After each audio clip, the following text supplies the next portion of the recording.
Well, electric vehicles already account for 8% of new car sales in the U.S., but a new report says the number is expected to more than double, in part because of federal incentives. S&P Global forecasts EV sales to surpass 4.6 million by the end of the decade, even as drivers raise concerns about the range and cost of cars. One association trying to drive more EV change in U.S. policy is the Zero Emission Transportation Association, better known as ZETA, an industry-backed coalition advocating for full adoption of EVs by 2030. Let's bring in Zero Emission Transportation Association Executive Director Al Gore III. It's good to talk to you today.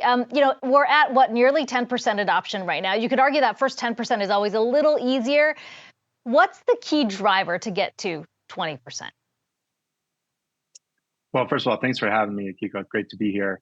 I would argue maybe the first 10% is the hardest when we're talking about a new technology.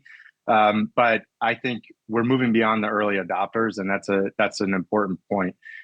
The last 2 years have been the most productive in terms of public policy regarding electric vehicles in our history.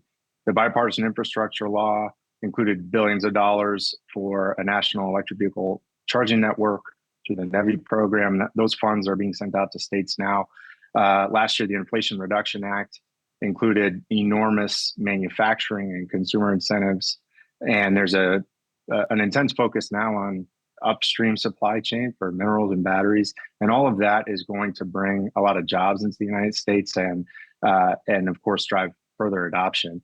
But I think just last week, we had guidance on transferability of the credits, which will create on the hood incentives for consumers and really simplify the process.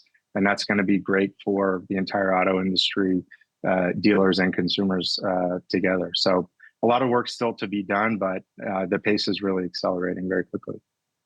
You look at the key hurdles to adoption, and there are many, but the key ones being cost, and then range anxiety / infrastructure. On the cost side, the $7,500 federal incentive that comes through from the IRA, how much of that has pushed drivers towards EVs? What are you seeing on that front?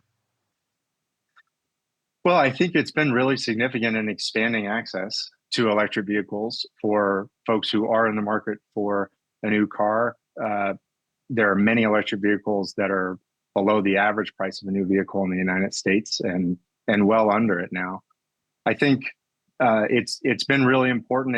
It's tied to North American assembly, so it's also been an incentive for companies to invest here for final vehicle assembly, as well as battery manufacturing. So that's been an enormous co-benefit as well. But I think that as more people have experience with electric vehicles and know people, friends and colleagues and neighbors who have their own experiences, it's a lot easier to answer the basic questions of how this new type of vehicle is going to fit into my life. And with regard to charging infrastructure, again, NEVI is putting $7.5 billion into the construction of a national electric vehicle charging network. We've already got an enormous private network.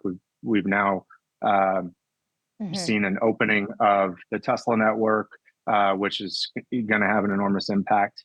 But in practice, most charging, about 80%, takes place overnight where folks are parked or where they're parked at work. And that's a really huge focus, is getting charging installed where folks are parked, because then you're coming back to a full battery every time you get into the vehicle.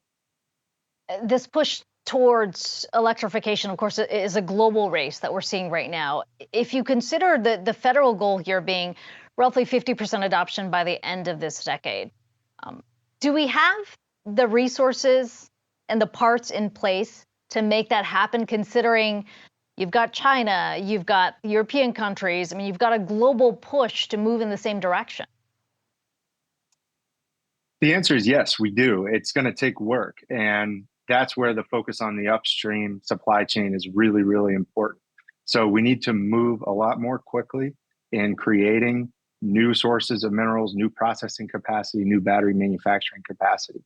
I think currently there is a global supply chain outside of China even, but everybody is working to build, expand, and secure their supply chains among our trusted trade partners, and grow this manufacturing capacity here as quickly as possible. We do have the resources to do it. It's going to take effort, and that effort is well underway. There have been tens of billions of dollars invested in upstream capacity since the passage of the IRA, and it's going to bear fruit over the next several decades.